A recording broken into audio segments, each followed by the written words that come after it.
In this series of VolcaKnowledge, we've talked a lot about education, storytelling, communication, but there's also an aspect of training our geoscientists for the next generation and making sure they're not just good as researchers, but also good communicators and also community leaders. And so I'm delighted today to welcome Sharon Backhouse, the director of the GeoTenerife Training and Research Program based in the Canary Islands. But today you're joining us from the UK. Hi, Sharon. Thank you for joining us. Hi, Sam. Thanks for inviting me on. Pleasure to be here. No, thank you so much. I've followed your work for a number of years, and honestly, I'm also quite jealous myself that I've never been able to come over to the Canary Islands to participate in this program, and it's only grown across the years. So it'd be great, first of all, to hear a little bit about yourself, your background, and then we can delve into exactly what GeoTenerife actually is. Well, first up, I'm not a scientist. I think it's important to say that right up front. I'm actually a journalist by training, so I spent 20 years as a journalist. And I moved to the Canary Islands. I have a deep love of the Canary Islands. And it just struck me when I moved there that people would visit the Canary Islands and maybe only see the same 2 or 3 sites. And it's an extraordinary place. We call the Canary Islands like this sort of natural island classroom, lots of biodiversity. And the diversity of the geology is incredible as well. And incredibly, to this date, you still can't study a degree in geology there. So that's something we're sort of beating the drum for because we think it's the most incredible place to go and study. So we set up GeoTenerife. And actually, there was a fair bit of resistance in the early days because the authorities didn't want to be talking about the Canary Islands as a volcanic destination because they were afraid that it would affect tourism. And our viewpoint has always been, first of all, it is a volcanic destination. Can't escape that. We also have a responsibility to talk about it, but also to talk about it with the people. And we felt the right messages weren't getting through. So I think over the last few years, we started running field trips and then training programs, and now we've delved very heavily into science communication. We've been welcoming students from all over the world these last 10 years for our training camps. We run various camps throughout the year.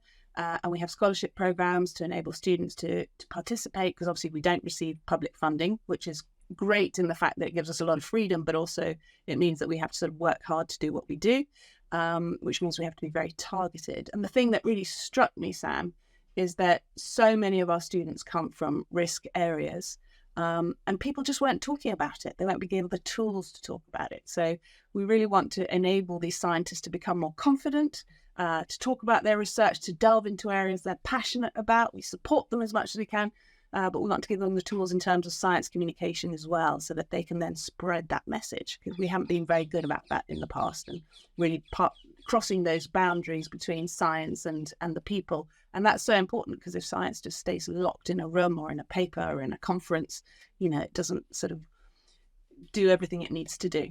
And science is awesome. Yes. We want to know more about what you guys do. Just speak our language a bit more.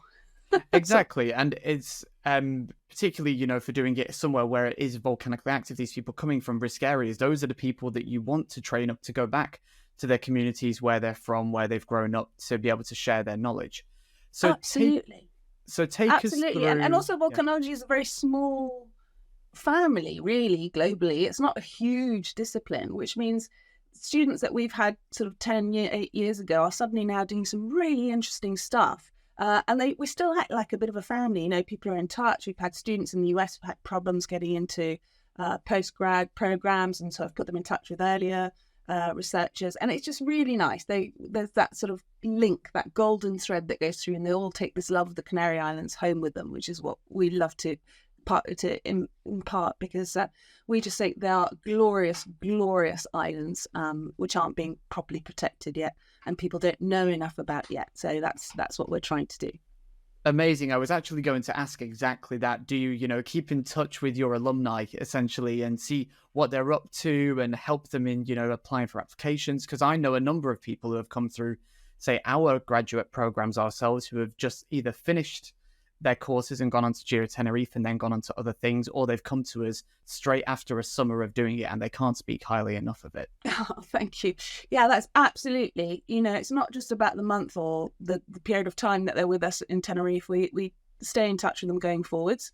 And for me, it's an absolute joy. I feel like I'm sort of mother hen of a growing family, and I'm so proud of them, and everything they do. And what's incredible is that the month that we're with us, It is about the science training, but it's about other things as well. And sometimes they might be a little bit underconfident. So they just need a little bit of, support in finding their science voice in terms of communication, or they might not have traveled outside of their country of origin. So, there's lots of different issues that they're dealing with. And this whole business of dealing with it's hard work. I'll tell you, they don't come on holiday, that's for sure. And I'm sure they've told you that as well, Sam. We get through a lot in the month. But it's very much a nurturing environment where we just want them to be the best that they can be. And it's just wonderful to see where they go going forwards. I mean, one of our earliest students was Ailsa Nailsmith, who's with you, I know, in Bristol now, and Ben as well, Ben Ireland, and they're doing extraordinary work, and it just makes me so proud. And then, of course, you go to various conferences and you come across them and you hear what they're doing, and I just think it's really, really lovely, really lovely. And because we're small, we can keep that sort of intimate feel to it. We don't have any aspiration to be a big multinational or turning over massive numbers. We're passionate about what we do. We want to do it well, and we want to keep it small and targeted so that we can do the best that we can.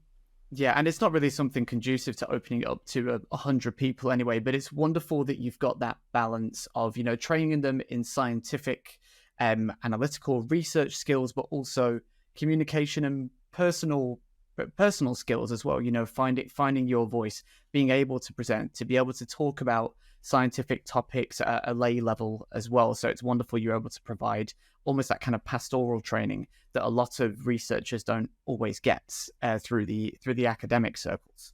Yeah, and I think it's because we come at it from a completely different angle, because we're not scientists ourselves, but we put the right people in the room together to then do something special. And we're very grateful as well to all the experts who come and collaborate with us. So we have some incredible researchers who come. So this summer, we had a huge range of experts coming, from Andy Ridgway and Hannah Little, who did all the science communication training, to Dr. Rich Brown from Durham. We had professors coming across from Florida University who were doing some really exciting new research in La Palma, and all of this sort of adds into the mix. And it's a really intense but real bubbling cauldron of lots of different connections and contacts. And a lot of our students have then gone on and done incredible things because of the connections they've made on the program. And one of the things I would say is that part of the reason that we set up GeoTenerife as well was also to recognise some incredible science that was being done on the island, but wasn't having a repercussion outside of the Canary Islands. So we really wanted to be that sort of contact connection point. So now, for example, we collaborate a lot with the Oceanographic Institute, with IGN, with various other institutions and local experts. And that means that they then get an opportunity to sort of cross-pollinate, if you like, with other experts and students and institutions. And that's led to a growing number of collaborations and PhDs and lots of things. So that's super exciting. Yeah. So it's a bit different. Yeah, and of course, it's evolved a lot in even just the past 2 years. So let's kind of split those two apart now, and let's talk about pre-La Palma eruption in 2021. So for GeoTenerife, what would, your regular kind of month look like from boots on the ground? What kind of things are you getting involved in? Because you said, you have a range of different collaborators and experts come in. So, over the course of those 4 weeks, what would a normal program maybe kind of look like? Or how did it used to look like maybe? Well, I think in the early days, we had a different collaboration, as you know, which we did for about 8 years. But we grew increasingly frustrated with that because we didn't have a lot of lateral range of movement, if you like. I think the interest there is they just wanted students to come in and just take samples for a month. And that's not what I felt was most beneficial to the student. And I didn't think that was the right way of going about things. So the natural break came actually during COVID. And COVID was a really interesting time because obviously in 2020, everything stopped in terms of field trips. So we had to reinvent ourselves. We're a small company. We couldn't just shut our doors and not do anything for a year. So we reinvented ourselves by running virtual field trips because obviously we had experts on the ground. All the students at their home universities were actually logging in from their bedrooms, but we could still run field trips, and we produced videos and high quality photographs and lots of materials that they could use to do all the work that they'd have done on the ground, but virtually, which was really interesting. And we were very grateful to all the universities who supported us through that so that we could come out the other end. And then when we came out the other end, we realized we had an opportunity to do things differently. And we just decided just to try to build programs that we really believed in. And we're not afraid of criticism. Every year we ask our students to give us feedback, and we encourage them to be honest, because we're not precious. We're not here to prove anything to anybody. We're trying to be the best that we can. And it's actually thanks to that feedback that then we get better. So it's allowed us to move in lots of different directions now. So even, the first year they came back was 2021, and actually universities weren't traveling then. And that actually made me quite angry, because I thought we weren't doing enough to enable students to still access the high quality education that they deserved. And because we run our own field trip centre, we were able to run a course in the Canary Islands in a bubble, if you like. So all the students came into the field trip centre. We were all taking tests twice a week. I mean, it was a nightmare in some respects, but it meant that they could come out and actually train with us. And of course, then we had the eruption in La Palma. Yeah, so you were ready to get first training program back on the ground, back in the field, and you were thrown a complete curveball, literally right in the middle of the training program, right? Was it 1 or 2 weeks in, if that? Yeah, it was. I think it was by week 3. Yeah, because it was it's the 19th of September, and it was extraordinary because again we felt we sat down and we thought, how can we be helpful in this situation? There's obviously a lot of scientists trying to get into the exclusion zone and doing their measurements, which is absolutely right. But as a journalist, I guess my instincts kicked in, and I just felt there was a lot that wasn't being looked at, studied, recorded outside of the exclusion zone. And from there, we sort of started concentrating more on the impacts rather than the natural hazard, and particularly around communication, because there was a lot of stuff just going mad on social media. The people were stressed. There was a lot of mistrust. There's an element of competition in science, which was particularly unhelpful at the time of an emergency, because what people want is a clear voice and a clear message, and there were things that happened which were particularly unhelpful. So those are things that we've tried to address. So we've spent the last 2 years spending a lot of time in La Palma. We've been sort of sitting in people's homes following the recovery. We started our project Volcano Stories, because again, my other pet hate is how science is kept behind paywalls. Why are we paying these massive institutions to do research to then publish something which is behind a paywall? I can't get my head around that. So everything that we do is absolutely open access, and we want to provide tools for people to do better research and to ask the right questions in a different way. So Volcano Story started very humbly. We were just, I had my iPhone and I couldn't believe everything I was seeing around me. La Palma's a small island, and suddenly everybody seemed to be on La Palma one way or the other. And I just started interviewing people on my phone. And I said to Ben, who was with us actually on that program, Ben Island, I said, we're going to make a documentary. And that's how it started. Because again, a lot of the things that we were seeing weren't being reflected in everything that was coming out the other side. And I wanted these stories to be recorded for posterity, but also to be heard. And there were some amazing images that were being taken of the volcano, but no context around it. The news seemed to be very much around, this man is crying because blah, blah, blah, but not really getting into the nitty gritty of what had actually happened. So we started researching all of that, recording all of that as best we can. And the distillation of that became film, because I thought the best way of actually getting some of these messages out and for it to be useful in other territories is to make a film. So that's what we did. We made Lava Bombs, which was quite an adventure for sure. Yes, I can imagine. So it really, really took a turn that year, and it also opened up other opportunities for you to look at a new program, which is your marine science camp, because of the way the La Palma eruption then became essentially a coastal eruption. There was a lava delta. There was additional hazards and problems that were created from lava flows going into the ocean. And so was that kind of the incentive to almost create something new, or was it something you'd maybe already thought about in the past? Because obviously 12 years ago was the El Hierro eruption just over on the neighboring island. So that interest has always been there in terms of volcanism in the oceans around the Canary Islands. But I imagine it wasn't brought back to the forefront until 2021 from the La Palma eruption. Yeah, I think what was interesting is because we did the movie, we met and spent a lot of time with people who perhaps we hadn't spent that much time with beforehand. And so when I met Eugenia Failenues, this extraordinary researcher from the Oceanographic Institute, we hadn't actually met before because although I'd met people from the Oceanographic Institute before, it wasn't something we'd spent a lot of time sort of thinking about, really. And when I met him, it was just extraordinary. I thought he was the most incredible human being. And all of our programs are built around people. For me, the key to everything is people. If we bring people to Tenerife to teach, it's not just because they do good research, it's because they're amazing at being passionate and really able to share that and infuse the students and get them to love everything that they do and want to pursue it.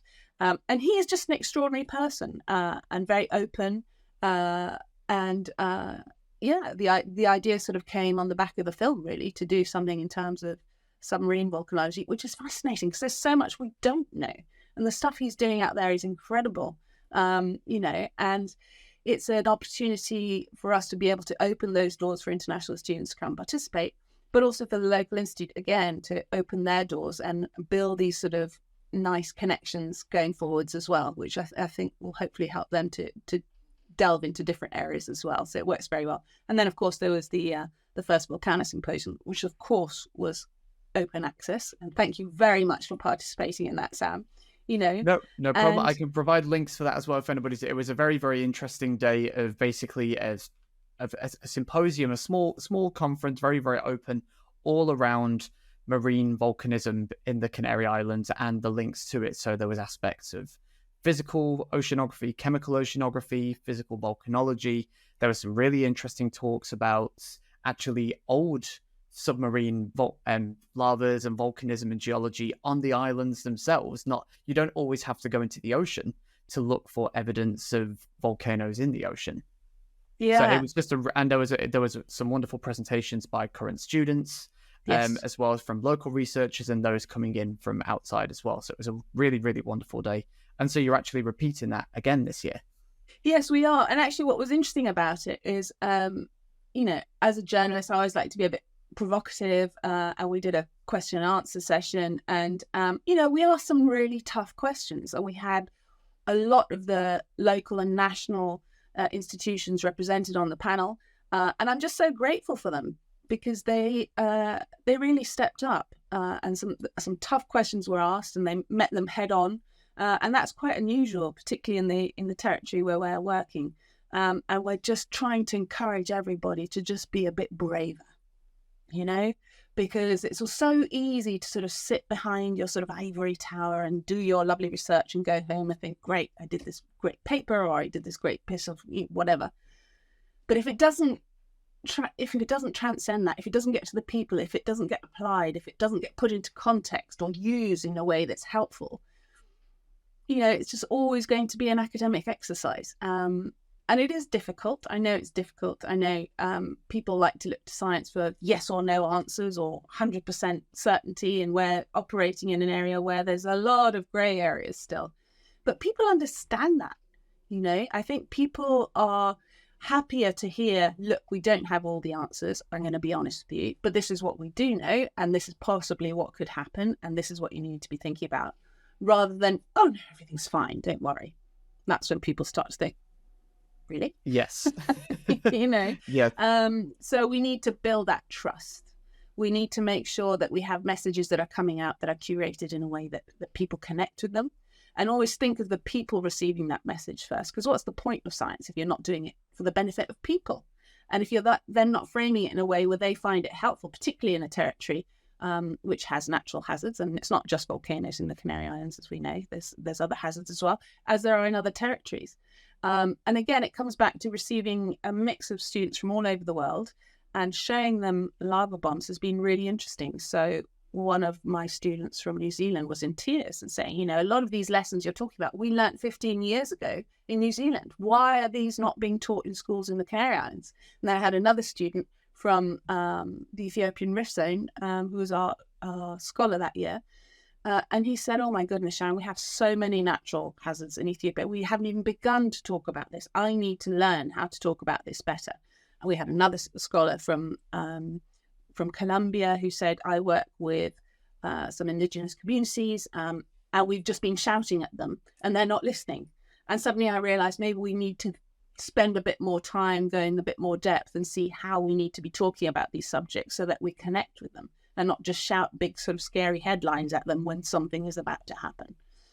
Yes, exactly. So it's really interesting. Really because interesting. a headline doesn't always apply to all, and it rarely applies to all. It sometimes applies to the very few who maybe just want to see that big, bold headline, but it doesn't delve into, the individual stories and the range of impacts, not just physically, but, emotional, mental impacts that people go through. And I know that's been a large aspect of what you've covered within Lava Bombs and Volcano Stories as well, is that personal impacts of eruptions. Absolutely. And that's huge. And the thing that really gets my goat is that a lot of it is preventable. We didn't have anybody die directly from the volcano. Well, that's not strictly true, but that's another story. But so many people were impacted in so many ways that are preventable, and that's what's heartbreaking. So we're now doing Lava Bombs 2 on the reconstruction, and on the one hand, you have all the politicians, all the authorities talking about huge amounts of money that are being destined to La Palma. So, that's generating a degree of frustration in some taxpayers saying, why are we sending so much money to La Palma? But then on the ground, you've got families who are still living in caravans because they don't have a response in terms of housing. They're being asked to give one paper after another to show how many square meters they legally lived in, rather than recognize these people have had a really huge thing happen to them. And we need to make sure that they are, that they are safe and make sure that they have somewhere decent to live and they can pay their food bills first and foremost. So that's what's going to be one of the biggest messages of the film, is a volcano doesn't just kill people, it completely transforms the terrain. And in a country where you have really complex laws around ownership and building and permits and all the rest of it and paperwork, you can't deal with an emergency of that scale as if it was just some other bureaucratic thing that you need to rubber stamp. You need to recognize first and foremost that you have thousands of families who have been impacted and you need to give them a response immediately. And I don't care whether somebody had a palace or a flat or I'm more interested in how we're going to support those families. And even in this day and age, because the official response at times was so slow to come, they were being pointed to charities like the church charity Caritas, and they were picking up a lot of the slack. So when you talk to people like that and the work that they're doing in the community, it's really interesting because they will tell the unvarnished truth. And, we have some very powerful interviews there as well that, counterbalance what the official line is. And ironically, most of the people we spoke to want to help and most of the people want to feel that they're doing their best. But unless we're really honest about what's going wrong and what we haven't got right and what we can do better, we're not going to improve. And, from our point of view, we live in the Canary Islands. We've been having seismic activity over the years and stuff going on in Tenerife as well. And if we had an eruption in Tenerife, you wouldn't be speaking, 7,000, 9,000 people being implicated. It could be 60,000. So if we're on this crusade, it's simply because we think we have to be a lot more honest and upfront about how we can improve, because there will be a next time. It might not be tomorrow. It might not be in 5 years, but it will happen. And we need to do better because so much of the stress, anxiety and pain that families went through and are still going through is preventable. So why wouldn't you try and do better? Yeah, exactly. And one of the biggest literally roadblocks, particularly on small volcanic islands, is physical access to areas, particularly for repairing communities. When you talk about the town was affected by the Tawate eruption, the road was physically cut off.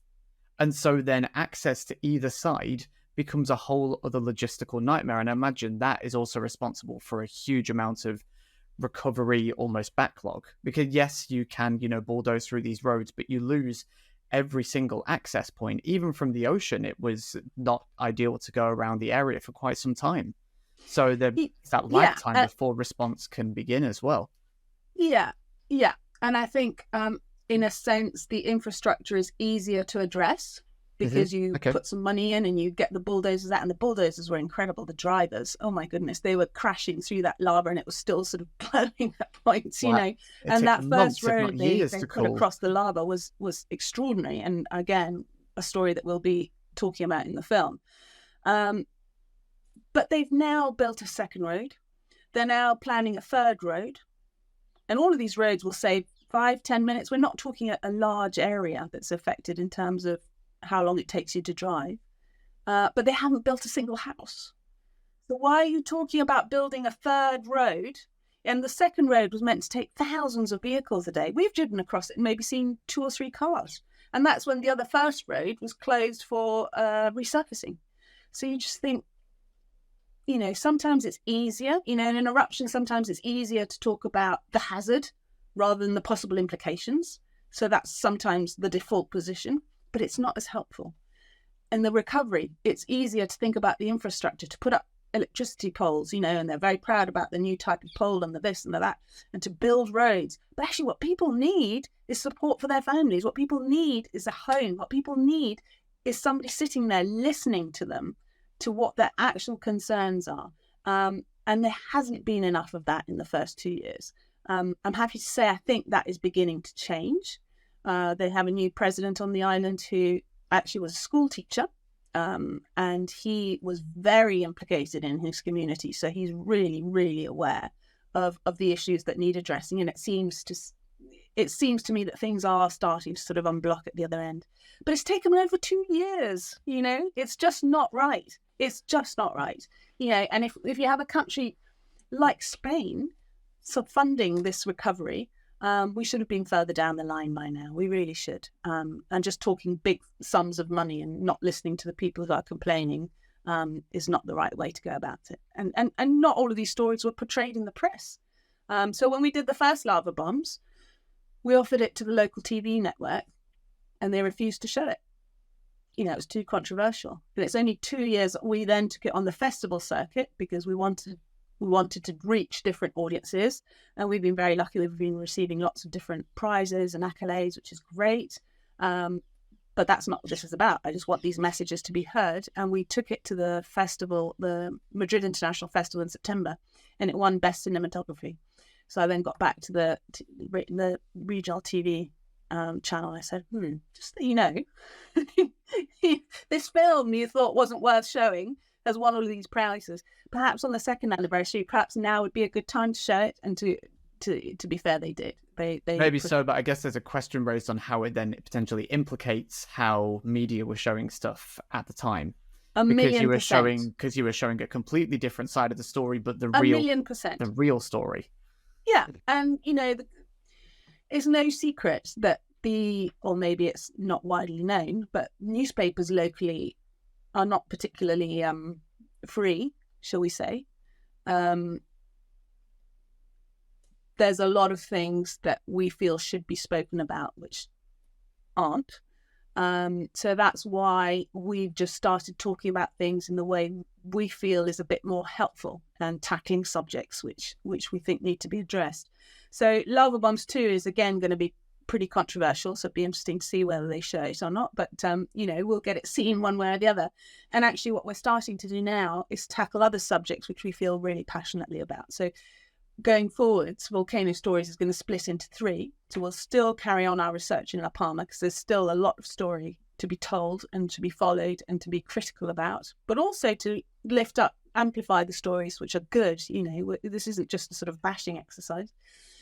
But then we've this summer started looking at sustainable tourism in the Canary Islands because there's a lot of unrest over the direction of how that is going in the Canary Islands, and some of the voices just are not being heard. So we want to make sure they are heard.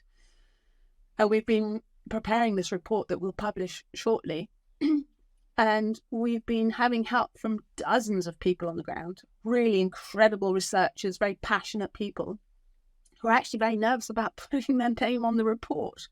What does that tell you? What does that tell you? So they've been giving us all their knowledge and collaborating and all the rest of it. But but I can't actually sign this piece of paper to say that this is what I did. And I find that heartbreaking, absolutely heartbreaking. So to my mind, I'll put my name on it, whatever. It doesn't matter. I just want that information out there. And I want people to have access to it. Because when you actually see what's been happening step by step by step by step, it's really shocking. It's really shocking. And sometimes it's those small little steps that happen over time rather than, immediate big impacts that, would make the headlines.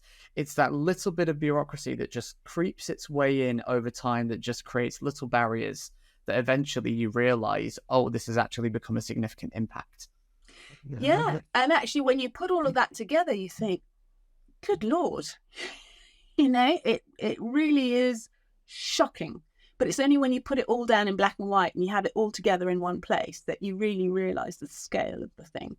And we're talking about, a world that's worried about climate change, about temperatures. We've had record temperatures in the Canary Islands. The Canary Islands are an incredible destination, as I say, for endemic plants and creatures and nature. And just demolishing it and cementing it over and building one massive hotel after the other cannot be the answer. Particularly when you think that most people in the Canary Islands, locals, what benefit do they get from that? It's one of the poorest areas in Spain. Think about that for a while.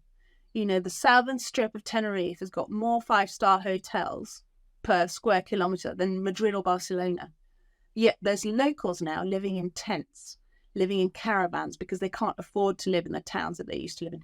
The locals are being sort of pushed away from the coastline and pushed up the hillside because no, that's tourist land. That this is for the tourists. This is not your island anymore. This is tourist land. I don't think that's right. But it's a difficult area to step into because it's very political. But that's too bad. We have things to say and we'll say them. Well, yeah. So you've got the ability to do so, and you've been, training these generations of people to speak honestly and to speak bravely about things they hear, not just as scientific researchers, but as through environmental protection, through sustainable practice, through showcasing people's lives and vulnerabilities on hazardous islands. Yes. And that leads very neatly into our third pillar of Volcano Stories now, which is building volcanic resilience. So again, we feel that there's a lot of areas we need to think about in terms of how we prepare people for a possible future eruption, however long or short that might be. And of course, traditionally in the Canary Islands, we have this rather romantic view of volcanoes. The volcanic eruption in 1971 in La Palma was basically a tourist attraction. Deneguilla erupted right next to the coast, and people were like, oh, and there was a tourism boom. But of course, there's millions of people who visit the islands every year now. There's a big resident population, and things are suddenly a lot more serious in that regard in terms of possible impacts. So, and again, it's a difficult area to step into, but I feel there's things that need to be spoken about and tackled head on. And one of them is just to be a lot more honest with the population and give them the right tools. So one of the things we're looking at is, talking to people in La Palma, what would have helped you to know before an eruption? What would you tell people in other islands, And I think doing the films, doing the research, doing it in this way keeps it in people's minds, not because you have to live in fear the whole time. That's not right. They're beautiful, glorious islands, which we love living in and we invest in and we adore. But you also have to know where you're living. These are volcanic islands and there's things you need to be aware of. So we feel there's still a lot of work to do in that regard. So we're working very closely with IGN, the National Geographic Institute. They're doing some incredible work now as well. And we want to, help as best we can with that as well. The Oceanographic Institute is doing some incredible research, which is beautiful because they're communicating about it in a way which, people hadn't heard before. So when everybody was worried about the marine life in La Palma and, oh my gosh, there's going to be disaster, lava going to sea, it's going to kill the animals. And actually what they're seeing is something completely different. There's been an extraordinary bloom. El Hierro now is extraordinary what's happened because of the Tahuaro volcano. And they're starting to talk about that now. And I went onto the boat, I think it was in February.